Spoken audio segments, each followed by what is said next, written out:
Paulo কোয়েলহোর Alchemist বইটা নিয়ে চলুন চট করে এর মূল ভাবনাগুলো জেনে নিই। তো গল্পটা হলো সান্তিয়াগো নামের এক আন্দালুসিয়ান রাখাল ছেলের।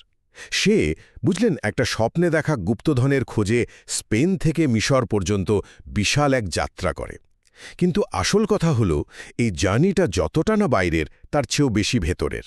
মানে বইটা আসলে জীবনের মানে খোঁজা, নিজের ওপর ভরসা রাখা আর নিজের ভেতরের ডাক শোনার কথাই বলে, খুব সহজ করে।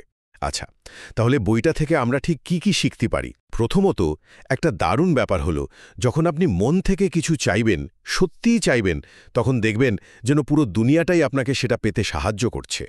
আপনার যে স্বপ্ন বা বইয়ের ভাষায় যাকে বলে পার্সোনাল লেজেন্ড, সেটাকে অনুসরণ করাটা তাই খুবই জরুরি। দ্বিতীয়ত, দেখুন, আমাদের অনেকের মতোই সান্তিয়াগোর যাত্রাতেও কিন্তু সবচেয়ে বড় বাধাটা ছিল ভয়। ওই ভয়টাকে জয় করতে পারাটাই আসল। তাহলেই দেখবেন লক্ষ্যের দিকে ঠিকঠাক এগিয়ে যাওয়া যায়। আর সবশেষে বইটা একটা প্রশ্ন তুলে ধরে, জীবনের আসল গুপ্তধনটা কি? শুধুই কোনো বাইরের জিনিস, নাকি সেটা আসলে আপনার নিজের ভেতরেই লুকিয়ে আছে? এই যে নিজেকে জানা, নিজেকে খুঁজে পাওয়া, এটাই হয়তো সবচেয়ে বড় প্রাপ্তি।